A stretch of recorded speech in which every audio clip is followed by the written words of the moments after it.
Bonsoir à tous et bienvenue sur ce meet-up sur le développement mobile en F#. Ce meet-up qui porte le nom Simplifier la programmation mobile en F#, sera présenté par moi-même et Timothée Larivière.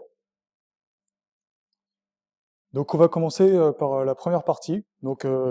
Ça sera une introduction au langage F#, pardon. F# parce que déjà c'est le cœur du sujet, et aussi parce que ici tout le monde ne connaît pas forcément ce langage, et c'est pour ça que cette introduction va se baser sur les concepts généraux du F# et qu'est-ce qu'il faut retenir pour aborder le développement mobile.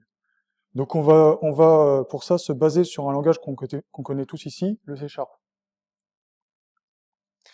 Il y a 4 principes au F#. Déjà, c'est un langage assez simple parce qu'il est basé sur 2 gros concepts majeurs, les valeurs et les types. Donc, de façon basique, un programme en F#, c'est constitué uniquement de valeurs qui s'enchaînent, qui font des calculs entre elles pour créer de nouvelles valeurs. Alors, c'est imagé, mais grosso modo, un programme en F#, c'est ça. Et c'est aussi un langage fortement typé, donc avec des concepts comme l'inférence de type, pour reconnaître le calcul entre les valeurs, qu'est-ce que ça va donner comme type, et ensuite pouvoir en créer d'autres. Et des concepts comme par exemple les fonctions pures. Alors les fonctions pures, c'est un concept assez avancé dans la programmation fonctionnelle, mais il faut voir ça comme un calcul qui renvoie une valeur sans en modifier dans le programme qui existe déjà. Donc on appelle ça des effets de bord. C'est aussi un langage concis. Donc le F# est un langage, on dit, qui fait moins de bruit. Moins de bruit dans le sens où lorsqu'on regarde un code en F#, ça a l'air beaucoup plus condensé parce que on se passe des accolades, on se passe des points-virgules, et on se passe aussi de spécifier les types sur les différentes valeurs qui sont utilisées dans un programme. Donc pareil, l'inférence de type, c'est un concept très important en F#, vu que quasiment tout est interprété par le compilateur pour pouvoir travailler avec ces valeurs. Ensuite, c'est un langage exact et aussi fiable, on va dire. Parce que par exemple, en F#, vous ne pourrez pas avoir de valeur nulle. Donc vous n'avez pas le problème du nul référence exception. Parce que, en fait, il y a un système qu'on appelle le système d'options, où pour accéder à une valeur, il faut absolument vérifier, la décomposer et vérifier que celle-ci en possède bien une. Donc impossible de passer par des nuls ref. Ensuite, un programme en F# est composé d'expressions. Alors là, on revient à ce que j'ai dit au début, c'est avec les valeurs. Tout simplement, des expressions, c'est une portion de calcul qui va renvoyer une valeur. Tout simplement. À l'inverse des statements qu'on retrouve dans des langages comme le C#, où ça peut être des portions de code exécutées par ordinateur qui vont effectuer un traitement et, par exemple, ne renvoyer aucune valeur tout en faisant des effets de bord, en modifiant, par exemple, des variables dans une classe, etc. Et en F#, par défaut, toute valeur est immutable, c'est-à-dire on ne peut pas la modifier, même s'il existe un mot-clé permettant de le faire. Et enfin, F# c'est un langage qui est sur la plateforme .NET, du coup il a accès à tout l'écosystème, au même titre que le C#, et est multiparadigme, c'est-à-dire qu'on peut faire de la programmation orientée objet, mais c'est un langage functional first. Donc ci-dessous, vous avez le lien vers F# pour Fun and Profit, qui résume un peu tout ce que j'ai dit, en plus détaillé. Donc maintenant, on va voir nos premiers morceaux de code en F# en mettant les équivalents possibles en C#. Donc par exemple, en C#, on déclare une variable avec une inférence de type de cette manière, en utilisant le mot-clé var, où par exemple, ici, value sera un entier, ça va être déterminé par le compilateur. En F#, par défaut, on déclare ce qu'on appelle des valeurs, c'est-à-dire avec le mot-clé let, où on attribue une valeur à un nom, ici value. La différence entre ça, c'est que en C#, value sera modifiable, c'est-à-dire on peut lui attribuer une nouvelle valeur comme 100. En F#, ce n'est pas possible, c'est-à-dire que si on fait value égale 100, ce sera un booléen qui sera interprété, parce qu'en F#, le symbole égal signifie tester l'égalité entre deux valeurs. Du coup, pareil, en F#, une fonction, c'est aussi une valeur, donc ça déclare exactement de la même façon que si on mettait une simple valeur attribuée à un nom. Par exemple, une fonction pour multiplier par 10 un argument, et ben en F# se déclare quasiment de la même manière que si on déclarait une simple valeur.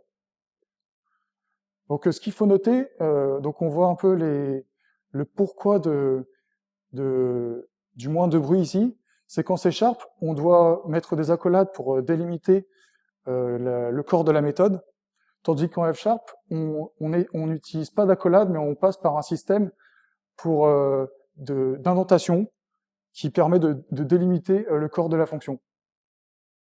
Et enfin, dernière chose à noter, on n'est pas obligé de spécifier le type du paramètre parce qu'il est interprété par le compilateur. Ici, vu qu'on utilise par exemple l'opérateur fois, il va savoir que A est un entier. Alors, dans les dernières versions de C#, il y a eu la possibilité de créer des méthodes en inline avec l'opérateur égal chevron. En F#, c'était possible dès le départ, vu que la ligion let permet de déclarer des valeurs simplement mettant en inline le calcul entre deux valeurs. Alors ici, c'est intéressant parce que tout à l'heure, j'ai dit qu'en F#, vu que c'est composé d'expressions, une expression retourne forcément une valeur. Alors là, imaginons le cas en C#, la fonction qui ne retourne rien, donc void, qui effectue par exemple un affichage.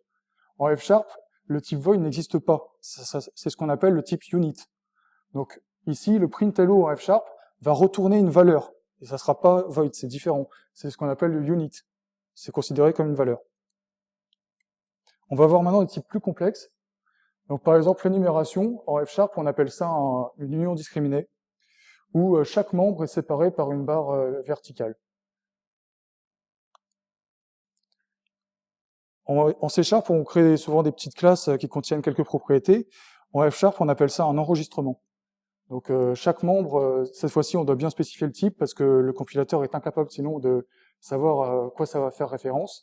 Donc par exemple, first name et last name sont de type string, et paiement info est de type de l'union discriminée ci-dessus, comme l'énumération en C#. Donc pareil maintenant pour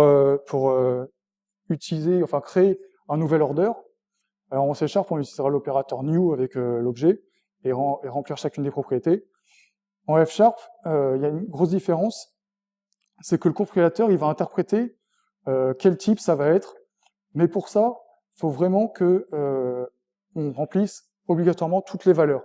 C'est-à-dire, imaginons que si je déclarais order by Roger juste avec le first name et le last name en F#, et ben le compilateur me soulignerait avec une erreur en me disant tiens, ça ressemble un peu au type order qu'il y a au-dessus, mais il manque un membre à remplir. Donc il y a le paiement info. Donc c'est ça la différence, c'est qu'en C#, on peut très bien oublier de remplir une propriété. En F#, pour créer entre parenthèses un objet d'enregistrement, on est obligé de passer de remplir toutes les valeurs. Donc ici, on utilise une fonction pour modifier donc du coup une valeur dans le order by Roger. Et donc tout simplement, on s'étend la nouvelle propriété. Ce qu'il faut voir, c'est la syntaxe F#, elle est différente, parce qu'en F#, on ne peut pas modifier de valeur existante. Du coup, ce qu'il va faire, c'est qu'en paramètre, il va prendre un modèle order, et il va en créer un nouveau avec le mot-clé with, en reprenant tous les membres qu'il a dans l'order passé en paramètre, et en attribuant une nouvelle valeur pour ici le last name. Donc par exemple, en appelant la fonction set last name do order by Roger, et ben ça va retourner une nouvelle valeur, c'est-à-dire il y aura pas order by Roger ne sera pas modifié, c'est new order qui va contenir le nouvel objet. Alors ici, maintenant on va faire une fonction qui permet simplement d'afficher les informations. Donc en C#, du coup on doit checker que la valeur n'est pas nulle pour éviter des null ref. Et ensuite, on passe par un switch pour simplement afficher en fonction du type de paiement les infos. En F#, on passe par... déjà, il faut remarquer qu'on n'est pas obligé on ne check pas l'annulabilité, pardon, simplement parce que order a forcément une valeur. On ne peut pas, par exemple, appeler la fonction processOrder en mettant nul. Et le compilateur ne sera pas content. Et un autre principe, c'est du coup le pattern matching, qui est l'équivalent à peu près d'un switch, où on lui passe par exemple un membre du modèle, et ensuite en fonction de ce qu'il y a dans l'union discriminée, et ben on affiche ces informations. Alors, il y a un système qu'on appelle le pattern matching exhaustif, où le compilateur, imaginons qu'on oublie de mettre un membre de l'union, par exemple crédit card, on oublie de gérer un cas, le compilateur va dire attention, ça correspond à l'union discriminée paiement info, mais tu oublies de gérer le cas du crédit card, par exemple.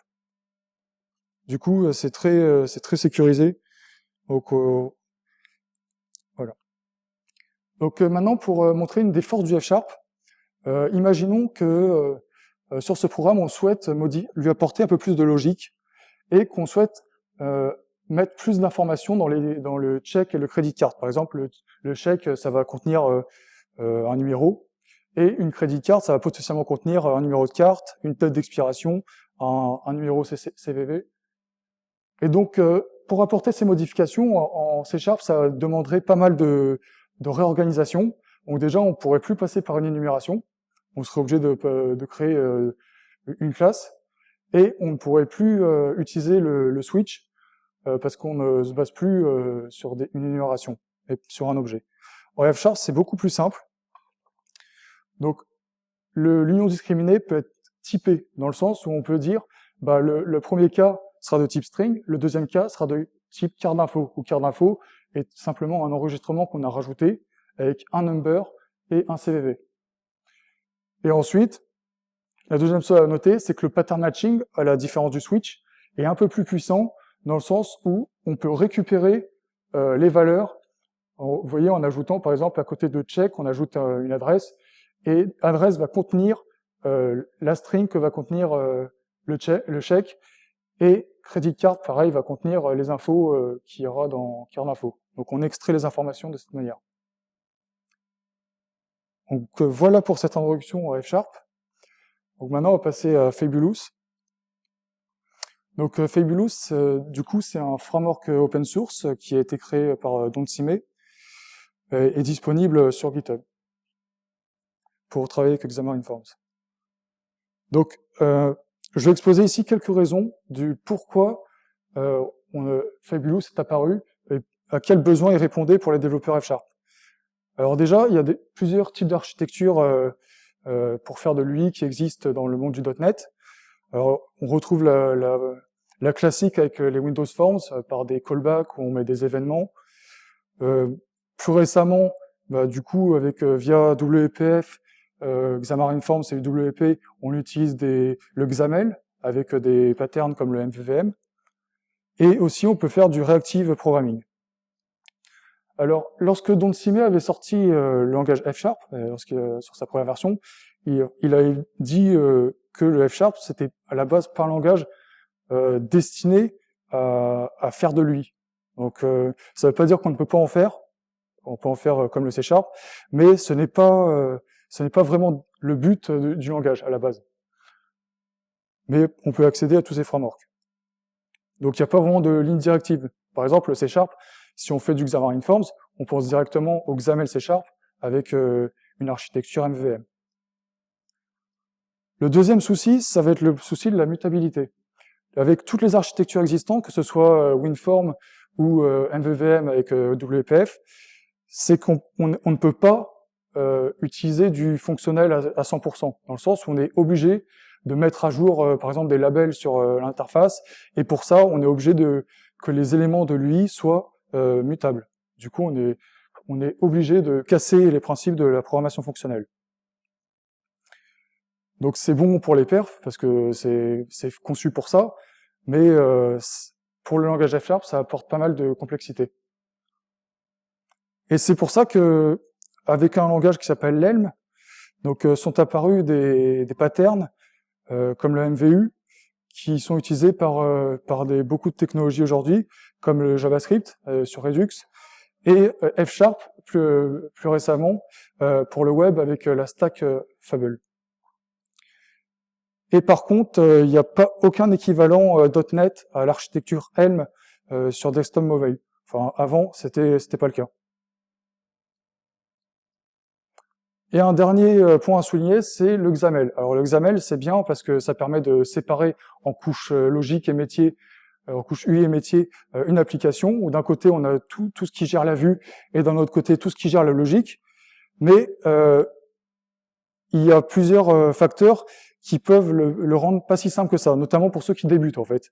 Alors déjà, il y a plusieurs complexités, comme le fait déjà d'apprendre un nouveau langage. En plus, sur Xamarin Forms, parfois c'est assez compliqué dans le sens où on peut potentiellement avoir des crashs dans le designer si vous l'avez déjà essayé d'utiliser. Et ça demande aussi de connaître quelques notions comme les convertisseurs, comme les behaviors pour gérer les événements, et tout ce qui est data template. Donc la question qu'il faut se poser, c'est est-ce qu'on a vraiment besoin d'un autre langage, le XAML, pour faire de l'UI? Est-ce qu'on pourrait pas le faire avec un seul langage? Donc pour appuyer ça, on a pris un exemple d'un forum sur comment faire le nom en XAML. Donc ici, le poster demande est-ce que je peux faire directement, comme il le ferait en C#, un nom avec la valeur booléenne. Donc c'est à quoi une réponse qui est juste, c'est qu'on est obligé de passer par un convertisseur. Donc ça demande de créer une classe, et imaginons qu'on soit nouveau dans le XAML, il faut déjà penser à inclure le converteur dans un namespace pour l'utiliser dans le XAML, ce qui n'est pas évident, et ensuite l'utiliser via une ressource. Donc voilà, c'est pour résumer ce que j'ai dit. Donc maintenant, on va passer à Fabulous. Donc ces 3 points ont appuyé la création de Fabulous. Donc Fabulous, à la base, c'est orienté 100% fonctionnel, et ça implémente l'architecture Helm, donc avec le pattern MVU, Model View Update. Donc il est fortement basé sur la stack Fable, qui est l'équivalent pour le web en F#, et donc ça permet de créer des interfaces graphiques en Xamarin Forms.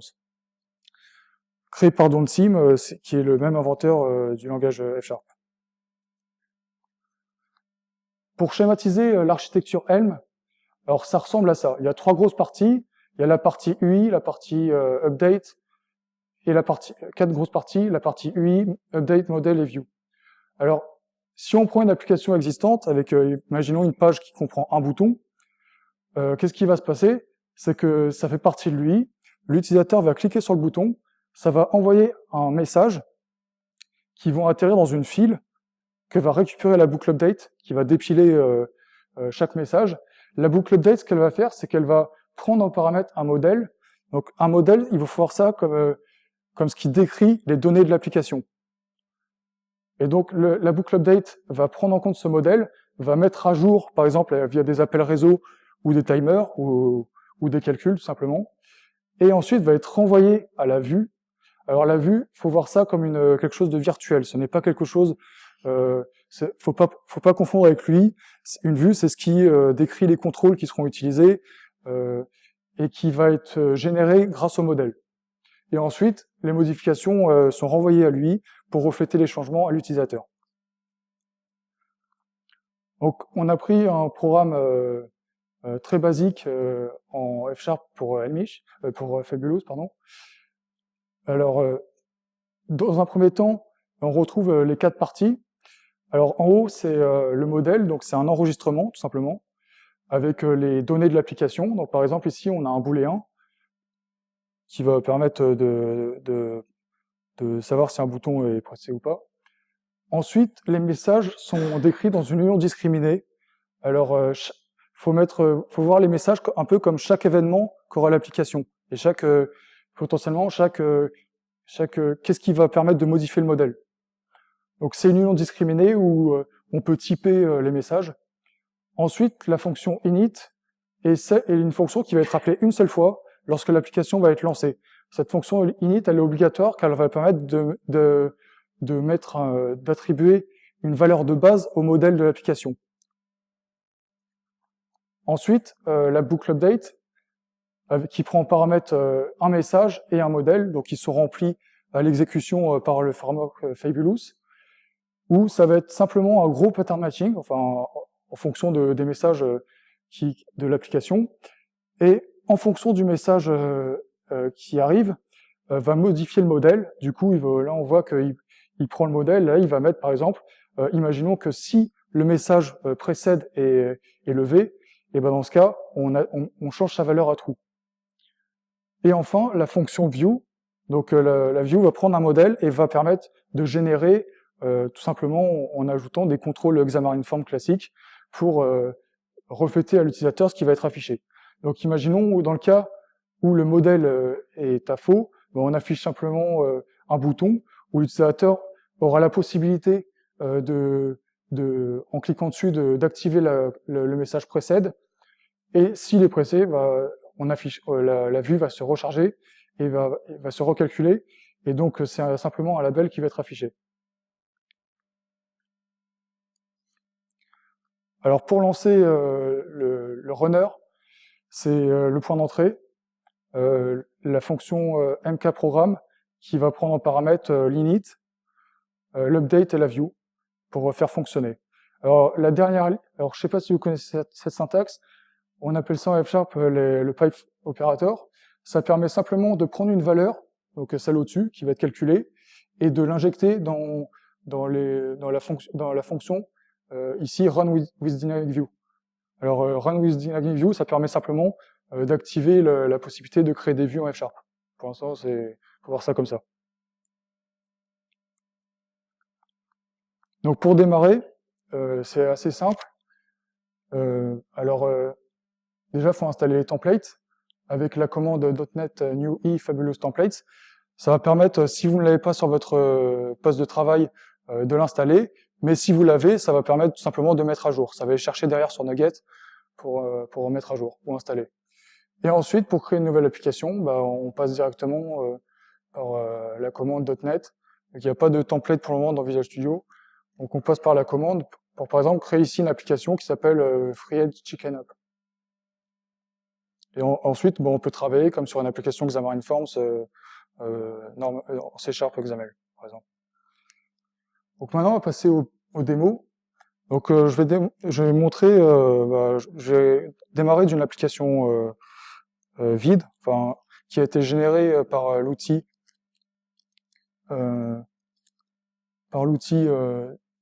.NET.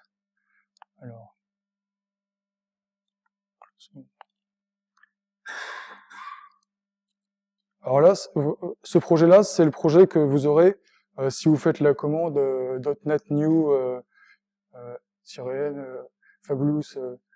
En fait, c'est le projet de base. Et ce projet de base, on va le lancer pour voir qu'est-ce qu'il contient.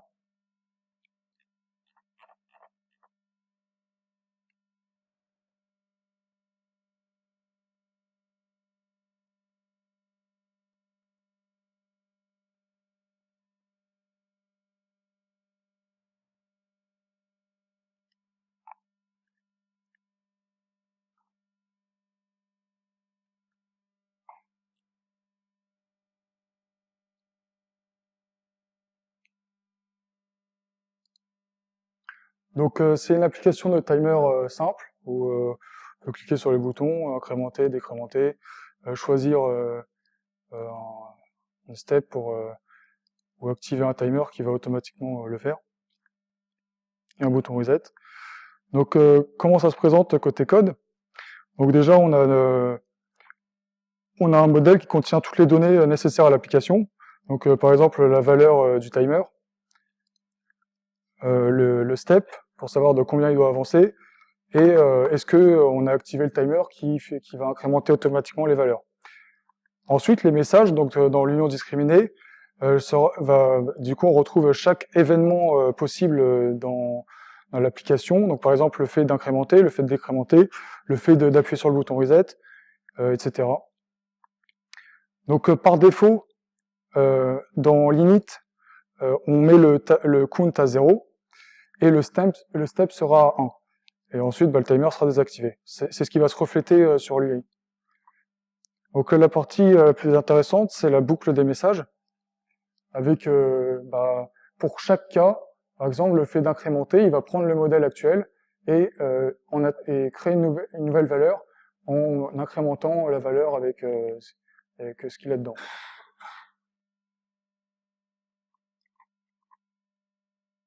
Ensuite, la vue qui est générée avec le modèle. Donc par exemple, si ici on prend le label, bah, il va simplement, dans sa propriété texte, afficher la valeur count du modèle. Et pareil, pour rappeler des événements, bah, on utilise la syntaxe directement en commande avec une expression lambda avec dispatch. Dispatch, ça fait partie du système ça fait partie du système Fabulous. Ça va permettre de dire bah tiens, prends ce message et ajoute-le dans la file. Et ensuite, ça va être traité par la boucle update. Donc on va faire une petite démo maintenant en présentant un outil qui est assez sympa, qui s'appelle le live update. Et ce live update va permettre d'écouter les changements qu'on fait dans le code pour les refléter directement sur l'application qui est en train de tourner. Donc pour ça, généralement dans le projet de base qu'on crée, elle sera commentée par défaut. Donc ici, je l'ai décommenté. Ou c'est simplement, il appelle la fonction enable live update. Ensuite, on passe par l'invité de commande pour activer l'écoute sur l'application.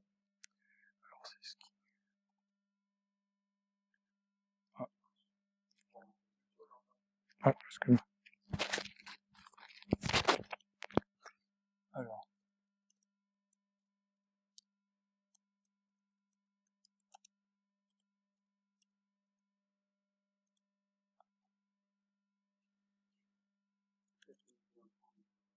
Non, c'est pour ça que je cherchais l'autocomplétion.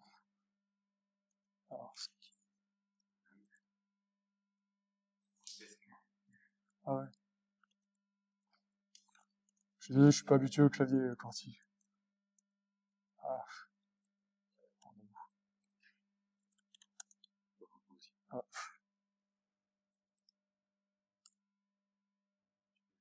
Ok, merci.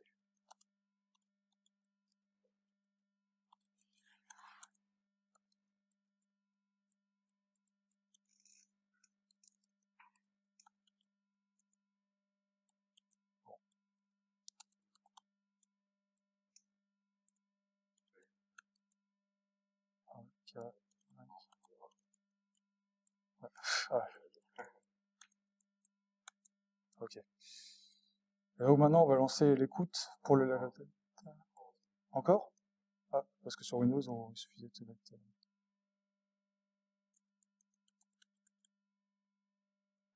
Non, c'est bon. Hop. Et donc si on retourne dans le code, donc là il est attentif au changement. Et que, par exemple, on enlève tout ce qu'il y a dans la vue.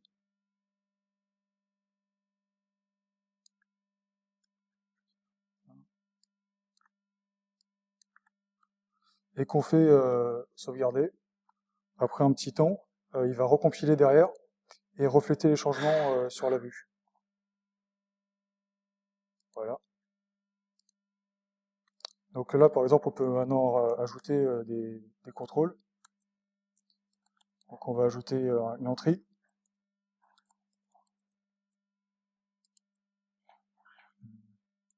Hop.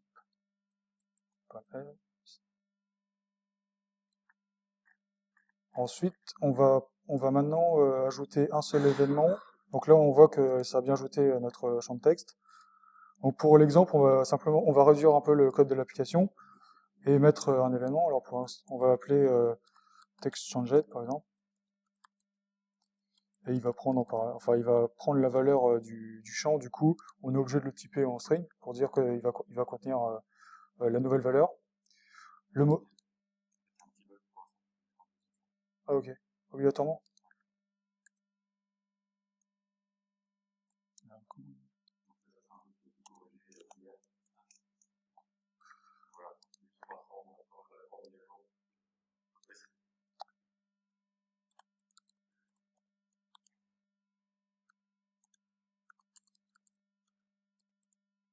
Donc là, dans le modèle, on va simplement lui attribuer une seule valeur, qui sera simplement ce qu'a rentré l'utilisateur. Donc dans l'init, on va rechanger, on va le mettre à une chaîne vide par défaut.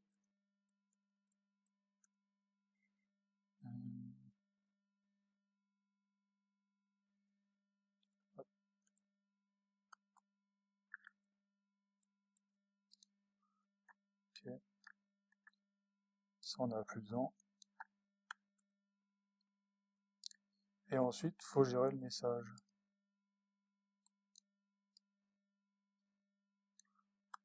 On va gérer le cas du text changed.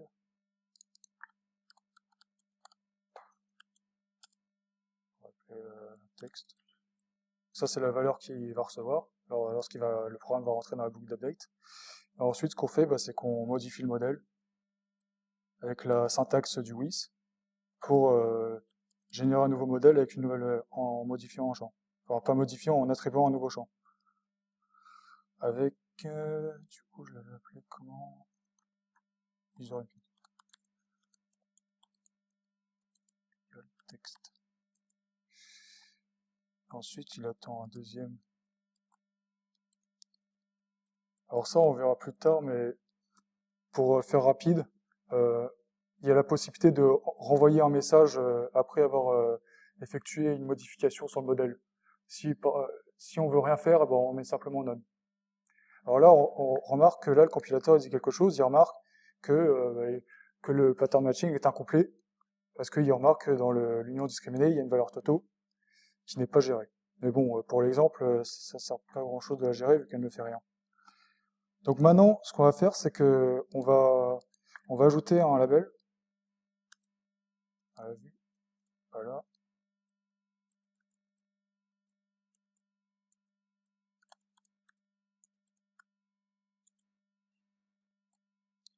Et on va setter sa valeur texte au modèle.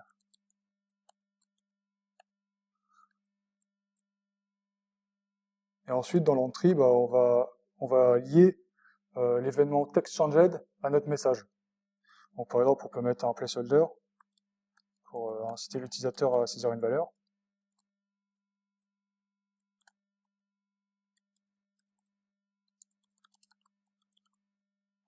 Et l'événement text changed. Du coup, on va utiliser une expression lambda pour récupérer ce qu'envoie l'utilisateur et l'envoyer au message.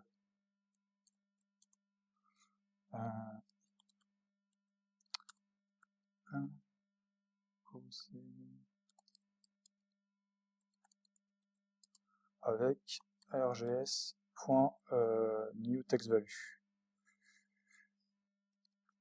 Hop, si on sauvegarde, ça va recompiler en arrière-plan. Donc là, on voit que les changements sont reflétés. Et là, si je tape du texte, l'événement, enfin le message est appelé et les changements sont bien reflétés sur le modèle. Donc voilà pour le petit exemple du level update. Maintenant, on va voir une application un peu plus complète, qui est enfin, on va pas la faire, mais on va analyser son code, qui est une application pour convertir une monnaie en une autre. Donc pour ça, je vais terminer l'application. Ah oui. Et du coup, je vais ouvrir la nouvelle solution.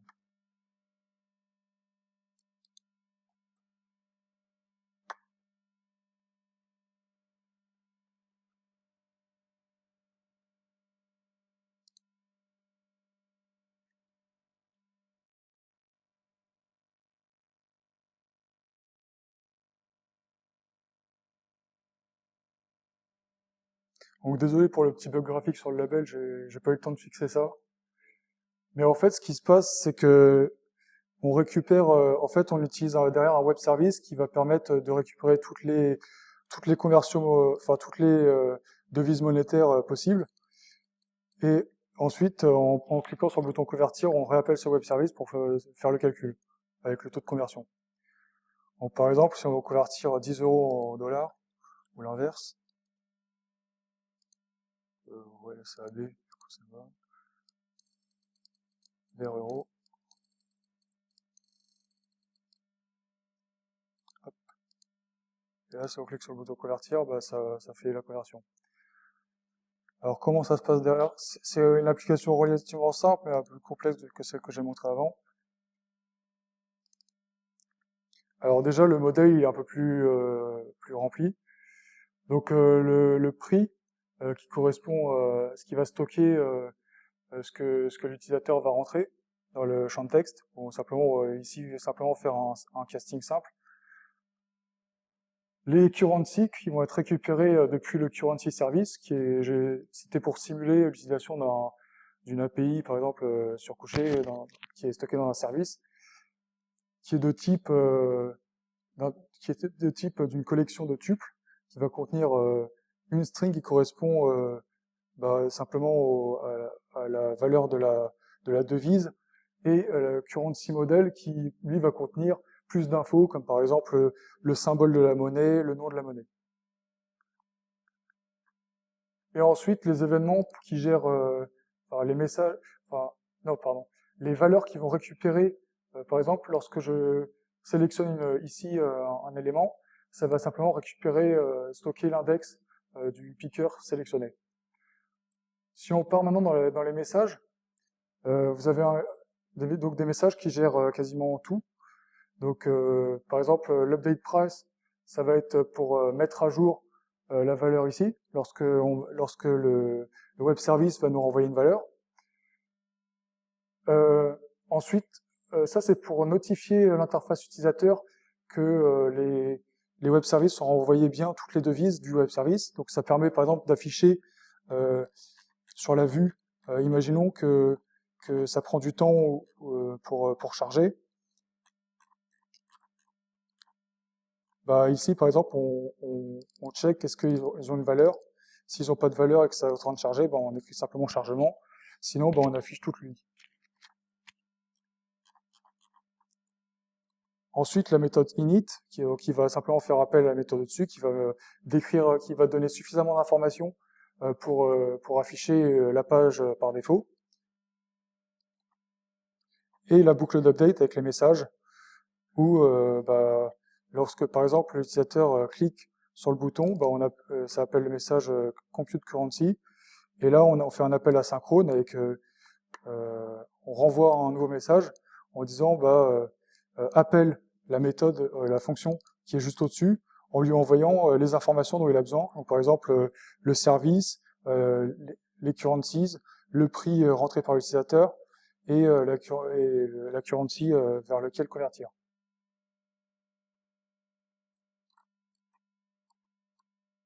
Et donc la vue qui est basée sur les modèles, où on a une image ici, on set sa propriété source vers une URL, et bien sûr on peut aussi la charger directement depuis le projet.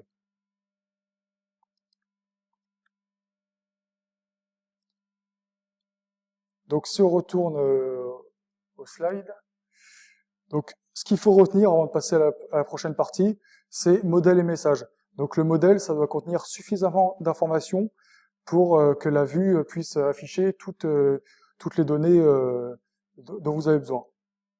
Et aussi, ce qu'il faut savoir, c'est qu'un modèle, vu que c'est qu'un record, c'est un enregistrement, c'est que c'est extrêmement facilement sérialisable. C'est-à-dire, imaginons l'application, elle passe en arrière-plan, et pendant 5 minutes, l'utilisateur ne va pas l'utiliser.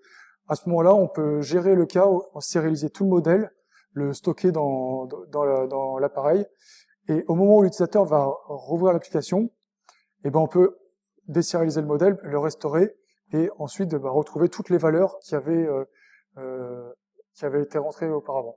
Donc c'est beaucoup plus facile que, par exemple, si on pense sur ViewModel, c'est beaucoup plus difficile parce qu'il faut penser quelle propriété, par exemple, stocker, quelle propriété va-t-on réutiliser, etc. Là, on peut vraiment réutiliser tout le modèle. Ensuite, le modèle, ça doit permettre de calculer la vue. Donc c'est entièrement fonctionnel, tout va être généré à partir du modèle. Et ensuite, la dernière chose, c'est, j'en avais un peu parlé, c'est au moment où on modifie le modèle dans la boucle d'update, il y a possibilité de renvoyer encore un nouveau message pour, par exemple, effectuer une nouvelle action derrière. Dans le cas d'une application de contact, imaginons que l'utilisateur clique sur ajouter un contact, ça prend toutes les informations, ça ajoute le contact, et ensuite on lui dit, ensuite tu retournes à la page d'avant avec le nouveau contact ajouté. Donc voilà pour la partie Fabulous. Maintenant, je vais laisser Timothée parler plus précisément des vues. Du coup, donc Arthur vous a montré un peu les concepts de base de Fabulous. Donc moi, je vais revenir sur une partie un peu plus conséquente sur ce qu'on appelle le View DSL. Donc DSL, c'est le Domain Specific Language. Donc en fait, pour Fabulous, on n'utilise pas directement les contrôles Xamarin Forms quand il y en a derrière. Plutôt, en fait, ce qu'on a fait, c'est on a recréé limite un langage particulier pour justement créer ces vues-là. Et donc en fait qui est un peu similaire à XAML. Donc on va retrouver les mêmes contrôles et la même structure. Donc là, par exemple, vous avez la méthode view. Elle va retourner du coup un seul élément qui sera le view content page, donc il va correspondre à une content page Xamarin Forms. Et à l'intérieur, vous allez retrouver tous les attributs. Donc on va retrouver le title, le content, de la même manière qu'on les aurait eu en XAML. Et lorsqu'on veut mettre d'autres éléments à l'intérieur, et ben on va juste pareil, refaire un view.label, un view.stackLayout, et ainsi de suite. Et du coup, on va composer comme ça. Donc l'intérêt de pourquoi est-ce qu'on l'a fait en F# et pas en XAML, c'est parce que derrière, on profite de tous les avantages du compilateur F#, donc de la vérification de tous les types. Donc là, par exemple, si en XAML, vous avez fait un binding sur Toto et vous avez mis un S, alors que dans votre modèle, vous avez que Toto sans S, il vous l'aurait pas dit avant le runtime. Alors que là, ici, il va vous dire, attention, c'est pas bon. Donc ça se correspond comme ça, hein, c'est ce que vous avez vu dans la démo juste avant. Donc il y a une page un peu complète. Donc vous avez votre content page, vos stack layout, et ensuite, à l'intérieur de ce stack layout là, vous allez retrouver tous les contrôles. Donc le label, le button et tout. Et lorsque vous voulez faire par exemple de la gestion d'événements, et ben vous allez avoir par exemple ici sur les buttons, vous allez retrouver l'attribut commande, auquel vous allez lui donner une lambda, qui va du coup appeler la méthode dispatch, lui donner les paramètres, donc ici le message, et ce dispatch là en fait va relancer à l'intérieur de Fabulous le message et il va appeler la méthode update, qui va mettre à jour le modèle et qui va ensuite rappeler la méthode vue avec le nouveau modèle. Donc la fonction vue retourne toujours un view element.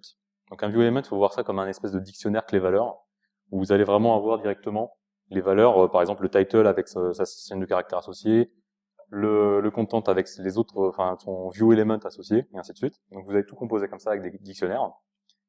Et en fait, ça ne fait que décrire les contrôles que vous voulez afficher, mais vous n'instanciez pas directement les contrôles vous-même. Ça sera Fabulous derrière qui va justement utiliser ce dictionnaire-là pour recréer les contrôles à l'écran. Du coup, comme on a plus les contrôles qui sont déjà là sur place, on va plus utiliser ce qu'on appelle le data binding, on va plus réagir au changement d'événements, enfin au changement de données via des événements. Plutôt, on va faire ce qu'on appelle de la view re-evaluation, qui va permettre du coup de réévaluer la vue. C'est-à-dire, lorsqu'on veut mettre à jour la vue, on va recréer le fameux dictionnaire pour justement, derrière, faire une comparaison entre l'ancien dictionnaire qui existait, le nouveau, faire le delta, et derrière, Fabulous s'occupe de mettre à jour la donnée. Et du coup, on peut vraiment concevoir toute l'application comme ça, notamment lorsque vous faites du multipage. Là, tout ce que ça va être, en fait, ça va être juste que vous allez avoir une racine, à un moment donné, une fonction view principale, qui va du coup définir, par exemple, la navigation page. Et dedans, vous allez remettre à l'intérieur de cette navigation page d'autres pages, et ainsi de suite. Du coup, vous avez vraiment accès à tous les contrôles, hein, donc quelques exemples de layout. Donc le stack layout qu'on a déjà vu tout à l'heure. Donc là, notamment, vous profitez de la syntaxe de F# avec la fameuse définition de liste, donc avec les crochets. Et du coup, vous pouvez directement mettre tous les éléments les uns derrière les autres. Dans cette liste-là, il va du coup les afficher à l'écran. Pareil pour la grid. La grid, vous avez les propriétés column definition et row definition ont été réécrites pour justement faciliter l'utilisation de la programmation fonctionnelle. Et donc là, vous allez retrouver, par exemple, une boucle for qui va dire de 1 à 6, donc il va répéter 6 fois l'opération. Tu vas me mettre une colonne auto, une ligne auto. Donc là, il fait vraiment une espèce de matrice de 6 par 6. Et ensuite, dans les children, on va pouvoir faire du coup une double boucle, où on va dire à chaque tour de boucle, tu vas me créer un box view avec une telle couleur, et tu vas me mettre en telle grid row et telle grid column. Donc ça, imaginez de le faire en C# XAML.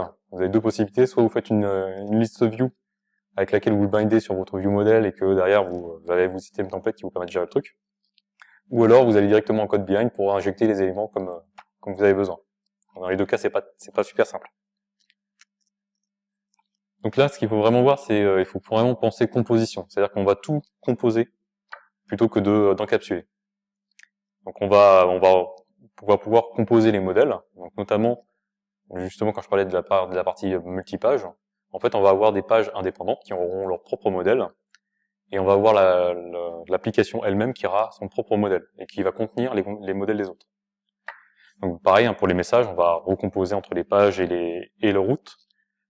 Et de même pour toutes les autres fonctions, donc le init, update et view. En fait, on va tout gérer par composition. Et donc, si on a besoin de communiquer entre les différentes pages, on va introduire une notion qu'on appelle les messages externes, où en fait, un peu comme les messages que vous avez eu tout à l'heure, qui vous disaient voilà, le champ a été mis à jour. En fait, là, vous allez avoir un message qui dit s'il te plaît, reviens en arrière et mets à jour la page d'avant. Et du coup, ça sera l'application elle-même qui va, lors de la fonction update route, va récupérer ce message-là et dire ah tiens, ça c'est un message qui est destiné à telle autre page. Du coup, je vais prévenir telle autre page de se mettre à jour. Et donc là, comme ça, c'est vraiment, vous n'avez pas d'encapsulation, vous ne cachez pas lorsque vous composez. Donc si on reprend l'exemple Arthur nous avait donné tout à l'heure avec le fameux binding inversé, le note, comment ça marche justement en Fabulous? Bah, c'est tout simple. Donc si vous revoyez tout en bas le can execute égale model.change, si j'ai envie d'inverser la logique, bah, tout ce que je vais faire, je vais utiliser le note de F#, dire bah, en fait non, c'est l'inverse de ce champ-là. Et comme à chaque fois en fait qu'on met à jour le modèle, il va réévaluer la vue, il va du coup réévaluer le can execute à chaque fois qu'on met à jour le modèle. Donc, ce qui simplifie quand même vachement les choses. Donc un petit exemple d'une application que j'ai faite qui est un peu plus poussée. Justement, j'ai du multipage et de la gestion de... Donc là, c'est pas celui-là. Dans quel sens? J'ai perdu. Par là, tac. Donc c'est du coup il y a du SQLite, il y a du multipage et de l'accès à la caméra avec Xamarin Essentials. C'est vraiment une application complète, d'ailleurs que j'ai mis dans les stores. Donc, pour montrer que Fabulous peut aller dans les stores. Ça fonctionne. Je vais juste démarrer, tac, et on va inspecter un peu le code. Du coup là, c'est ce que je vous disais, c'est justement la partie composition. Donc on retrouve en fait, j'ai un fichier qui s'appelle app.fs qui est vraiment la racine de mon application, qui est elle-même une application, enfin qui est elle-même en fait respecte le pattern MVU. Donc on retrouve les messages, les modèles, le init, le update, hop, et le view. Et derrière, ce qu'il va faire, c'est juste qu'il va recomposer les autres pages qui sont en dessous. Donc j'ai une page d'accueil, qu'on voit ici. J'ai une page de création. Donc on va dire, on va créer Arthur, tac. Alors on va essayer de prendre une petite photo, tac.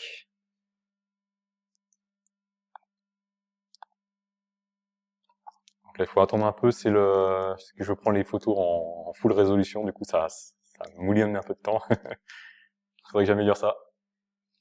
Voilà, tac. Je peux activer les champs, je peux lui mettre un email. Hop. Je peux lui mettre un numéro de téléphone et une adresse. Alors, on va essayer de mettre une vraie adresse. 5 rue d'Uzès, Paris. Tac.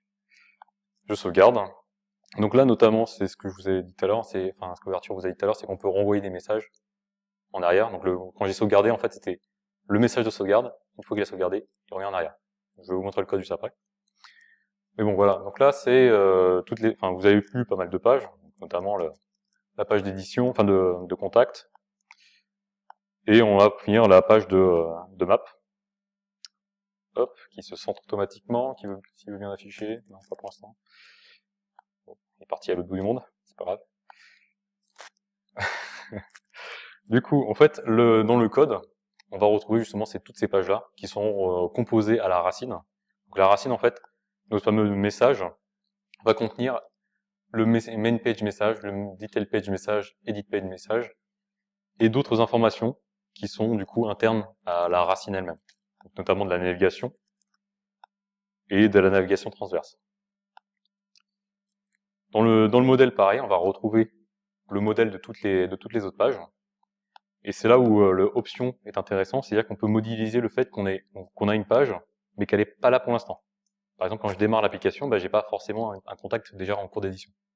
Donc là, l'option ici me permet de modéliser justement ça. Donc il y a un petit workaround en dessous, hein. C'est pas grave. Petit bug pour l'instant.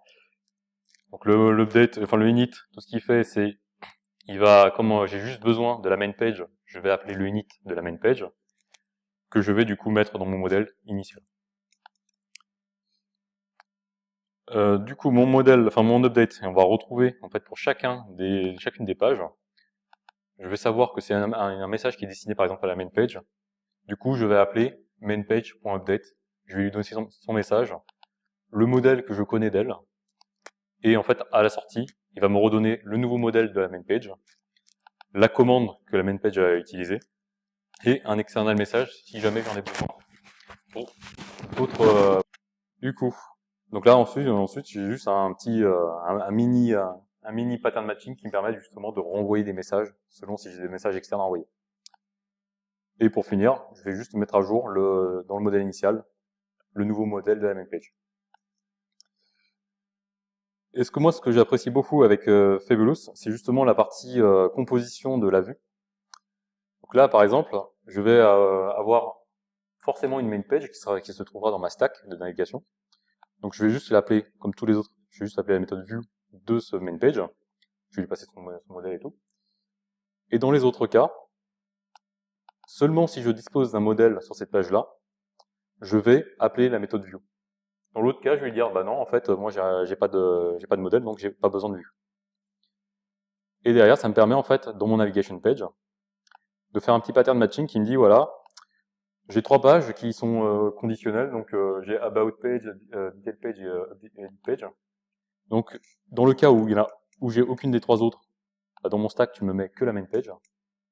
Dans le cas où j'ai que le about et pas les autres, tu me mets le main page plus le about derrière, et ainsi de suite.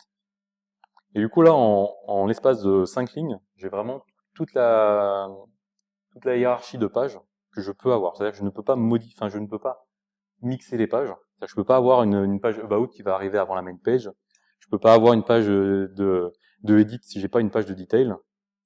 Enfin si, dans ce cas-là présent, mais si je peux pas avoir pas le detail après une page edit. Voilà, c'est vraiment ça me contraint en fait sur les possibilités.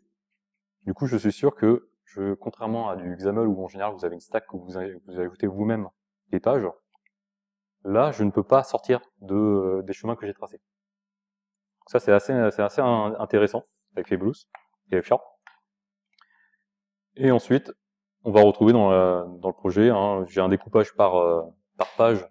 Si un fichier égale une page, on va retrouver également tout le principe de message externe, modèle, init, update et view.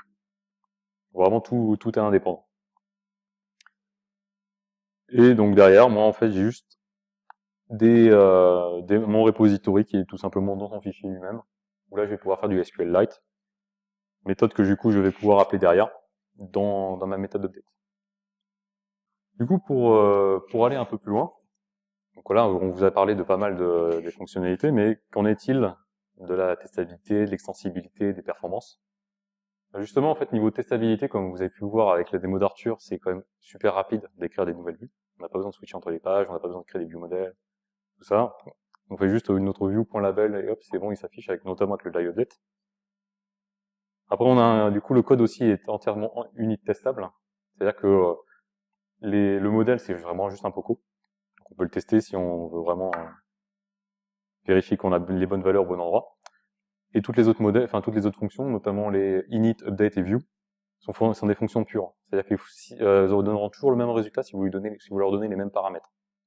Et du coup, là, vous pouvez tester en fait en disant voilà, si je te donne tel paramètre, tel modèle, je veux que tu aies derrière telle vue qui s'affiche ou alors que j'ai tel comportement qui s'exécute. Donc là, j'ai notamment une petite démo.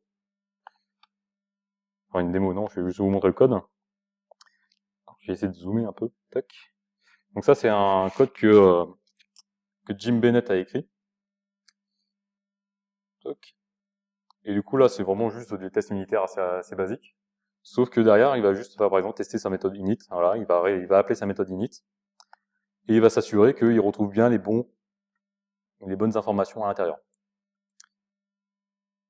Il peut tester également la méthode update. Voilà, si j'ai ma méthode update, que je lui demande incrémente-moi le truc, que je lui donne un modèle initial, derrière, je vais pouvoir m'assurer que dans l'ancien modèle, c'était toujours à 0, dans le nouveau modèle, c'est égal à 1. Et donc après, on peut même tester la vue en disant, voilà, j'ai tel modèle, je vais appeler la fonction view avec ce modèle-là. Derrière, et je vais pouvoir justement naviguer dans les éléments de ma page et vérifier que j'ai bien un string, enfin une label qui est égal à count27. Voilà, donc du coup, je peux vraiment tester vraiment tout. Et derrière, on a également tous les tests qu'on retrouve d'habitude avec Xamarin, hein, avec le App Center. Donc un autre truc aussi qui existe, c'est ce qu'on appelle le timetable debugging. Donc là, en fait, comme l'a dit Arthur tout à l'heure, le modèle est sérialisable. C'est-à-dire qu'à tout moment, vous pouvez le désérialiser et faire en appelant la méthode, enfin la fonction setModel, vous pouvez dire à Fabulous, charge mon modèle à la place de celui que tu as déjà. Du coup, vous pouvez imaginer, sauvegarder votre modèle à intervalles réguliers et le recharger quand vous voulez. Donc, on peut même pousser le concept en disant, et si on faisait un outil un peu comme React sur Chrome, où on affiche directement une frise en disant, voilà, il y a eu tel message, tel modèle. On pourrait même naviguer là-dessus. Donc ça, c'est un outil qui pour l'instant n'existe pas, mais qui est faisable. Et du coup, on a notamment le live update qu'Arthur vous a montré tout à l'heure, qui du coup compile à la volée le code et le réaffiche assez rapidement. Pas pour l'instant. Ouais. Ça, c'est un ticket qui est ouvert pour l'instant, donc c'est faisable. Voilà, c'est ça. C'est ça, ouais. Pour le support, ouais, effectivement, sauvegarder au moment du crash, on sauvegarde le modèle et hop, on le recharge ou on l'envoie par le réseau. Du coup, niveau extensibilité, donc la manière dont fonctionne Fabulous derrière, c'est juste qu'on a un fichier de binding, donc qui est pour l'instant en JSON, qui dit voilà, il existe tel contrôle dans Xamarin Forms, il y a telle propriété, telle propriété, telle propriété. Et derrière, on a un générateur qui va, du coup, à la compilation, transformer ce JSON en F#. Du coup, c'est les composants que vous avez vus tout à l'heure avec le view.label, le view.stackLayout. Et du coup, il y a quelques cas particuliers, notamment lorsque vous faites de l'animation ou du focus sur les contrôles. Vous avez quand même besoin d'accéder au contrôle Xamarin Forms en dessous. Donc ça, en fait, c'est une nouvelle possibilité. On utilise ce qu'on appelle le viewRef, qui du coup nous permet un peu comme le ref en React, il me semble, qui vous permet du coup d'accéder au contrôle natif, au contrôle Xamarin Forms derrière, pour pouvoir le manipuler. Et derrière, vous êtes libre d'écrire vos propres wrappers. C'est-à-dire que il y a une façon de faire. Donc je vais vous montrer ça juste après. Et on a déjà quelques extensions qui sont disponibles, qui ont déjà été réécrites, donc notamment Xamarin Forms Maps, SkiaSharp, Oxyplot et Euro 3D, qui pour l'instant que dans le samples Elmish Planet que je vais vous montrer juste après. Donc niveau performance, la manière dont ça fonctionne, c'est derrière Fabulous fait ce qu'on appelle de l'incremental update.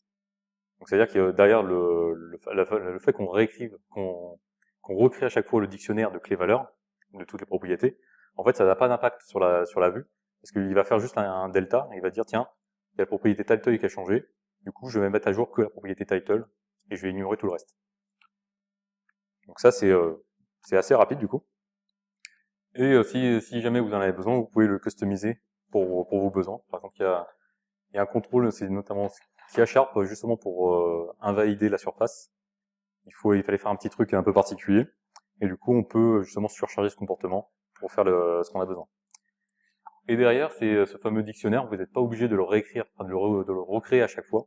S'il y a des parties de l'interface qui n'ont jamais changé, par exemple le bandeau utilisateur, bah, vous pouvez le mettre en cache avec la fonction qui s'appelle depends_on.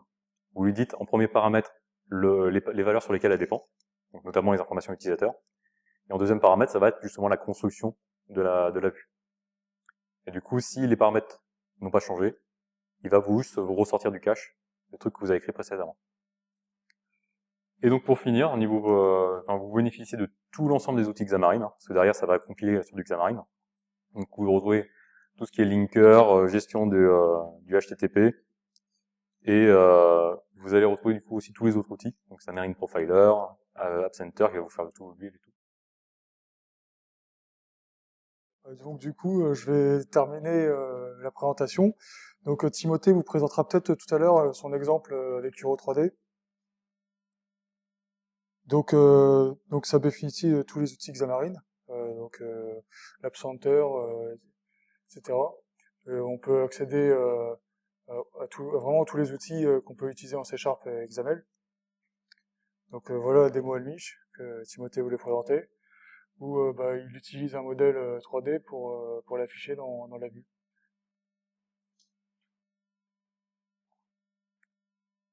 Donc pour conclure, on remarque que c'est assez facile de développer des applications mobiles en F#. On peut le faire, on peut commencer une application générée depuis le template et modifier très vite avec des fonctionnalités comme le live update. On peut voir les changements en temps réel et apporter de nouvelles modifications, mettre de nouvelles valeurs dans le modèle. Donc ce qu'il faut retenir pour ce meetup, c'est que déjà F#, c'est un langage sur lequel on peut se fier, c'est-à-dire avec tous ces concepts, que ce soit les options qui empêchent les valeurs nulles, le pattern matching, des concepts comme ceci, on peut développer des applications vraiment concises et qui font vraiment ce qu'on leur demande, et on est sûr que derrière ça sera fiable. Ensuite, je vais un peu me répéter, pour développer une application avec Fabulous, c'est assez simple et rapide. On démarre d'un projet et on peut directement penser directement, se concentrer directement sur la logique métier. On n'a pas, par exemple, devoir ajouter tout le système de view model derrière et de modèles avant de pouvoir commencer lui, avant de pouvoir commencer les interactions utilisateurs. Là, on pense vraiment directement à la logique. Ensuite, on a tout l'écosystème .NET, Xamarin, et c'est aussi un projet open source avec une communauté très active. Donc, par exemple, Timothée contribue beaucoup et apporte beaucoup de modifications dessus. Donc, si vous êtes intéressé, vous êtes bien sûr invité à vous intéresser au projet et apporter vos propres contributions. Donc, des ressources à retenir. Donc, déjà le GitHub du projet, le Slack F#, et surtout avec le channel Mobile Live, avec des développeurs F# Fabulous, qui répondent en général très rapidement si vous avez des interrogations, notamment Timothée qui est très actif dessus. Et aussi toutes les ressources, les ressources les mieux faites jusqu'à présent pour bien commencer un projet. Donc par exemple, vous avez les tests unitaires, l'application de démo de Timothée qui est aussi dessus, pour voir un peu tout ce qu'on peut faire et vous donner les bases nécessaires pour développer vos propres applications. Donc du coup, merci de votre participation et j'espère que ça vous plaît.